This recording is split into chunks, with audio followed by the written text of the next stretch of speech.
مرحبا بكم متابعينا الكرام في برنامجكم مصطلح الأسبوع. مصطلحنا لهذا الأسبوع هو مصطلح الأمة. الأمة من المصطلحات التي يتوجب تعريفها كونها تشكل ظاهرة اجتماعية، فالظواهر لا تزال بعيدة عن التعريف على الصعيد الاصطلاحي، وتعريفها لا يزال غير منقى من الشوائب الأيديولوجية الشوفينية، ولم تطرح بعد القيمة العلمية الحقيقية لهذه الظواهر، وخاصة في ثقافة الشرق الأوسط. لقد تحولت المجتمعات الراهنة بدرجة كبرى إلى أمة، أي أن الأغلبية الساحقة للمجتمعات هي مجتمع الأمة، حتى وإن كان ثمة مجموعات هامشية لم تحقق تحولها إلى أمة. يكاد لا يوجد فرد لا ينتمي إلى أمة ما. من الواجب التفكير في الانتماء إلى الأمة على أنه حالة طبيعية للمجتمع، لكن الأمة أصبحت تشكل أزمة في ظل النظام الرأسمالي بسبب المضاربات المروعة التي تقوم بها باسم الأمة، والتي هيأت الأرضية للكوارث الكبرى. الأمة اصطلاحاً هي شكل المجتمع الذي يلي تحول الكلانات والعشائر والقبائل إلى كيانات كالأقوام أو الشعب أو الملة، والذي غالباً ما يصنف ذاته وفق تشابه اللغة والثقافة. ومجتمعات الأمة هي أوسع نطاقاً وأكبر حجماً من مجتمعات القبائل والأقوام، وبالإمكان القول أنه تجمع مما يتشاطرون ذهنية مشتركة، أي أنها ظاهرة موجودة ذهنياً، وباستطاعتنا تسميتها أيضاً بالأمة المعرفة على أساس الثقافة. هذا هو التعريف الصائب سوسيولوجياً. ومن أجل التحول إلى أمة يكتفي أن يتكون عالم ذهني وثقافي مشترك، على الرغم من اختلاف الطبقات أو الجنس أو اللون أو الأثنية أو حتى اختلاف جذور الأمة. ولزيادة تعقيد هذا التعريف العام للأمة، فإن أمة الدولة، أمة القانون، الأمة الاقتصادية والأمة العسكرية وغيرها تعد تصنيفات أخرى لميول القومية المشتقة التي تتحصن بالأمة العامة. فالتحول إلى أمة قوية يعد غاية نموذجية وأساسية للحداثة الرأسمالية. بناء عليه فمن المهم عدم النظر إلى هكذا محصنة على أنها النموذج الوحيد للأمة، بل وينبغي تناولها بأنها القوة الشوفينية والأمم المسخرة لرأس المال، والتي تشكل منبع المشاكل.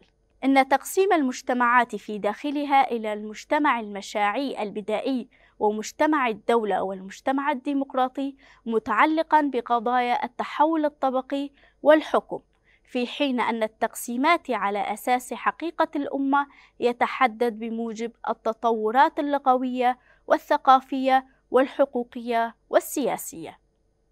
إن الحديث عن أشكال الأمم المختلفة للغاية أمر متخم بالمعاني، كون الأمة لا تعبر عن نموذج واحد فقط، أي بالمقدور التحدث عن الأمم المتكونة على أسس متباينة للغاية وليس على الأساس عينه.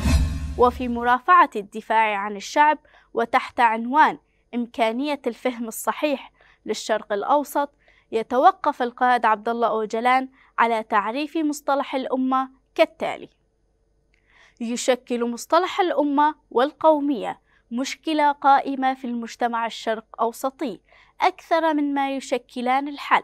لقد ابتكر مصطلح الأمة ومن ثم القومية، وبذلت المساعي لتحليلهما في فترة الرأسمالية التجارية كفترة ولادة ونشوء للرأسمالية، قبل تحديد احتياجات السوق الوطنية أو رسم الحدود اللغة القديمة.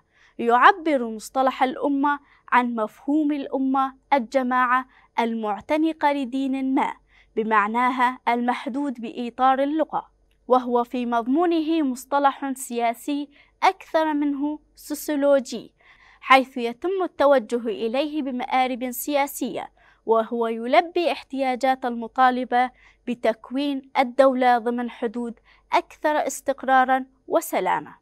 لهذا المصطلح أهميته بالنسبة للدول، والتي تنبع من أرضيتها السياسية أكثر من ما تنبع من أرضيتها الأثنية. فحتى في مفهوم الأمة النقية تبرز الحقائق السياسية للعيان بشكل واضح، وبالطبع تبرز من خلف هذه السياسات أيضا مشكلة السوق، فالسوق والسياسة هما رحم الشعب.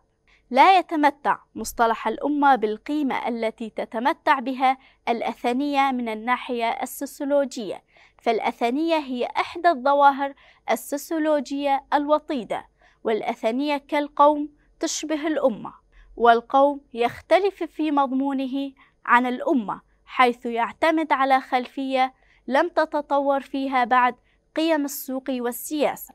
وفي منطقة الشرق الأوسط يتم الالتفاف حول القومية أكثر منه حول الأمة، والقومية أو القوموية تحل محل العلاقات الدينية المتراخية والوهنة، وهي ضرب من الدين الدنيوي، كما أنها آلة أولية للمشروعية الدولة، إذ من الصعب تسيير شؤون الدولة دون الارتكاز إلى الدين والقومية، فالدين بالأصل هو جينات الدولة، والقوموية هي شكلها الحديث.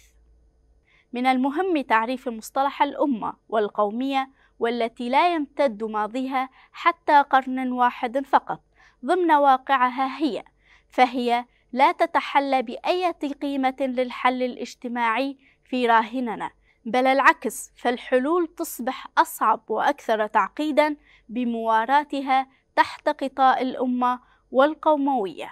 قد تفضي السلوكيات والمواقف السياسية والأيديولوجية المستندة إلى القومية أو الأمة بشكل بحت إلى العديد من الأخطاء، فالأدوار التي لعبتها القوميات البالغة إلى المرتبة الشوفينية واضحة للعيان في الحروب المندلعة خلال القرنين 19 والعشرين، وواضح للعيان النتائج التي تقود إليها كافة القوميات عموما في الشرق الأوسط، وعلى وجه الخصوص القومية العربية الإسرائيلية، وما تتسبب فيها من عقم وعمليات دموية وآلام جسيمة بسبب استثمارها في مآرب سياسية. من المهم عدم اللجوء إطلاقا إلى القوموية في السياسة والأنشطة الأيديولوجية، واستخدام ظاهرة الأمة كمادة أو عنصر أولي في حال مساهماتها في الحلول الاجتماعية، وإلا لن ينم الأمر سوى عن نتائج تجذير الفوضى. أما نموذج الأمة الديمقراطية فهو النموذج القابل للاشتقاق من الأمة الثقافية، والذي يلجم القمع والاستغلال ويدحضهما. فالأمة الديمقراطية هي الأمة الأدنى إلى الحرية والمساواة، وتأسيسا على هذا التعريف فهي تشكل مفهوم الأمة المثلى للمجتمعات الهادفة إلى الحرية والمساواة. إلى هنا نصل إلى ختام مصطلحنا لهذا الأسبوع. شكرا على طيب المتابعة، ودمتم سالمين.